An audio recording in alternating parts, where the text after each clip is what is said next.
평균 연봉이 한 정도 되지 않을까 싶어.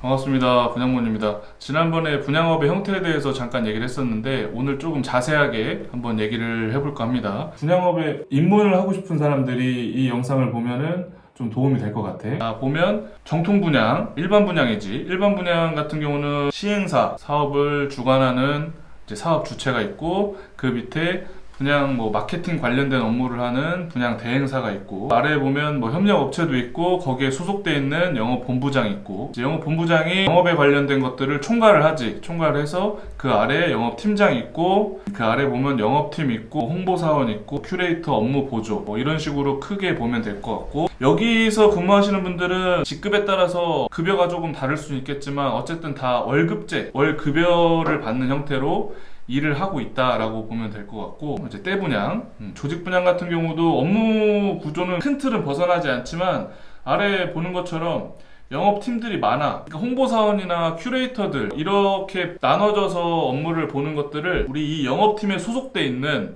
영업사원분들이 직접 모든 걸 다 해야 되는 거야. 그래서 나가서 판촉 행위를 한다든지 텔레마케팅을 한다든지 이런 것들을 직접 발로 뛰어서 이 영업팀에 속해 있는 영업 사원분들이, 영업 직원분들이 계약을 성사시켰을 때 실적제로 수당을 받아가는 구조라고 보면 돼. 근데 이 수당을 받았을 때 1팀에 있는 영업사원이 계약을 하면 여기 1팀의 팀장님 그리고 여기 본부장님 이렇게 실적에 대한 수당을 조금씩 차등을 둬서 나눠 가지는 구조라고 보면 될 것 같아.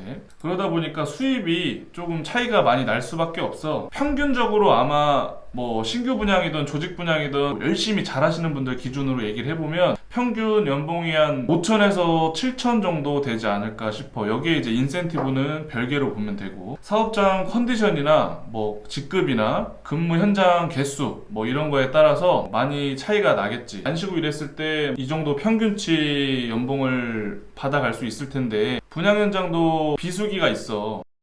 이건 너무한 거 아니냐고, 시발. 물론 계속 이제 미분양 상태로 남아있어서 이어지는 경우는 있겠지만 연말이나 연초나 한여름이나 한겨울 이럴 때는 오픈을 잘 안 하기 때문에 그런 걸 감안했을 때 평균치 이상의 연봉을 받아가기는 참 쉽지 않고 굉장히 열심히 일을 해야 돼. 그 이상이 될 수도 있기 때문에 억대 연봉이라고 얘기를 할 수 있겠지. 수입 자체가 일정하지가 않다 라고 보면 될 것 같아.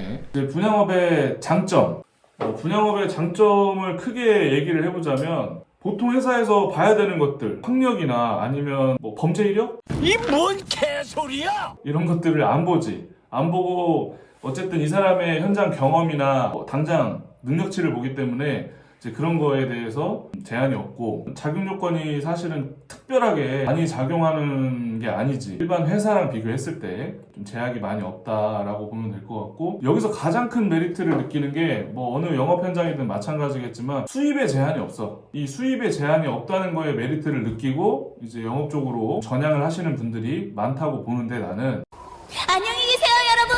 나도 이제 그런 것 때문에 사업도 해보고 장사도 해보고 회사도 다녀보고 이렇게 하다가 내 사업자가 아니어도 사업자처럼 일을 할 수 있는, 내가 정말 열심히 하면 많이 벌 수 있는, 그래서 제한이 없다는 거에 메리트를 나도 많이 느꼈거든. 그래서 그런 부분들을 가장 큰 장점이라고 얘기를 하고 싶어. 근데 단점을 얘기를 해보면 대부분 이제 아까 얘기한 것처럼 프리랜서기 때문에 4대 보험 안 되지, 퇴직금 없지, 학력이나 범죄 사실 확인서 이런 것들을 따로 제출하라고 하진 않잖아. 그렇기 때문에 별의별 사람이 다 있어. 극단적일 수도 있지만 우리 항상 옆에 일하는 직원들 발목 잘 봐봐. 발찌가 있을 수도 있어.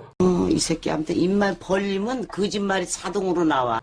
이제 그런 부분들, 그런 부분들이 좀 단점이야. 어떻게 보면 장점이자 단점이야. 그게 영업을 하다 보면 그때 말로 튀기라고 하잖아. 그런 사람들이 되게 많아. 근데 이 분양업 하다 보면 내가 봤을 때는 학력을 전제하지 않고 가장 브레인들이 이 분양업을 하고 있는 것 같아. 이 분양업은 굉장히 포괄적으로 알아야 되는 게 되게 많아. 근데 물론 잘하는 사람들 기준이야. 요즘에 보면 분양대행자 교육 같은 것도 많이 하는데 분양대행자 교육을 해야지 이 분양업을 또 종사를 할 수가 있어. 지금 법이 바뀌어가지고 그런 것들을 하는데 그거는 사실은 그냥 요식행위에 가깝지. 수입에 제한이 없는 게 아까 장점이라고 얘기했는데 그만큼 극한이야. 정말 쓰레기 업종이야. 분양업도 물론 열심히도 해야 되겠지만 운칠기삼이라고 해가지고 도박이랑 똑같다고 뭐 이런 얘기도 많이 해. 운때가 잘 맞으면 내가 단기간에 큰 돈을 벌 수도 있어. 아까 얘기했던 뭐 억대 연봉 한 달, 두 달 만에 벌 수도 있어. 근데 이게 아무리 내가 노력해도 운때가 안 맞으면 정말 0원일 수도 있다고, 수입이. 얘 이런 족같은. 그래서 평균이 아까 잘하는 사람 기준으로 뭐 5천에서 7천 그 이상 뭐 억대 연봉 이렇게 얘기를 했었는데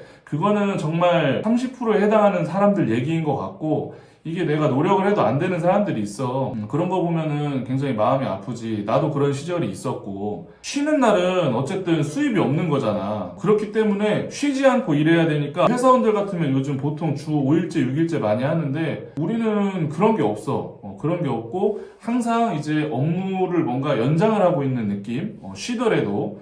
그리고 프로젝트가 시작이 되면 3개월 정도는 아예 쉬는 날이 거의 없다고 보면 돼. 실적이 없거나 휴직 기간에 스트레스를 진짜 많이 받으니까 우울증도 많이 걸려. 이 업은 항상 긴장 상태로 지내야 되는 그런 단점이 있어. 그렇기 때문에 건강이나 뭐 수입, 그러니까 생활 자체가 좀 기복이 심하다라고 보면 될 것 같아. 겉은 화려해 보일지 몰라도 조금 비애가 많은 것 같아. 그 좀 감춰져 있는 애로사항들이 정말 많이 있는 것 같아. 주변인이 입문하고자 한다면 내가 추천을 하느냐? 앞에서 말한 그 수입의 그 평균치, 그 이상을 계속 할 수 있는 사람. 즉, 이 얘기는 뭐냐면 어쨌든 이게 3D 업종 중에 하나이기 때문에 이런 애로사항들이 많잖아. 그래서 이 자기 관리가 잘 될 것 같은 사람이면은 나는 추천을 해. 좀 끈기가 있고 뭐 좀 근성이 있는 사람들, 뭐 수입에 대한 기복이나 그리고 현장에서 사람과 겪는 이 스트레스들 이런 것들을 조금 잘 헤쳐나갈 수 있는 사람. 쉽게 보고 입문할 업은 아니지만 수입에 제한이 없어서 그거에 대한 메리트를 느끼고 아직 젊다면 도전해 볼 만한 것 같아. 왜냐면 분양업 자체가 자꾸 소소한 업무부터 몇 억짜리 계약서를 발행하고 그 관리하는 일까지 하기 때문에 누군가가 어쨌든 나한테 재산을 맡기는 거나 다름이 없어. 그렇기 때문에 아주 큰 경험이 되지 않을까. 조금 더디더라도 젊으면 추천을 해볼 만하지. 근데 뭐 가정이 있거나 뭐 일정 꾸준한 수입을 항상 벌어야 되는 입장이라고 하면은 나는 비추. 그렇다면 추천을 안 할 것 같아. 무리가 조금 있다. 이렇게 보면 될 것 같고 마지막으로 하고 싶은 말은 평범한 직장 생활하는 사람들보다 당장 수입이 조금 많을지 몰라도 노후에 대한 대책이나 이런 것들을 안정적으로 세우기가 쉽지 않아. 그런 고충들이 있으니까 주변에 뭐 친구나 뭐 지인들 중에 이렇게 영업하는 사람들이 있을 거 아니야. 그런 사람들한테 밥도 많이 사주고 커피도 좀 사주고 그랬으면 좋겠어.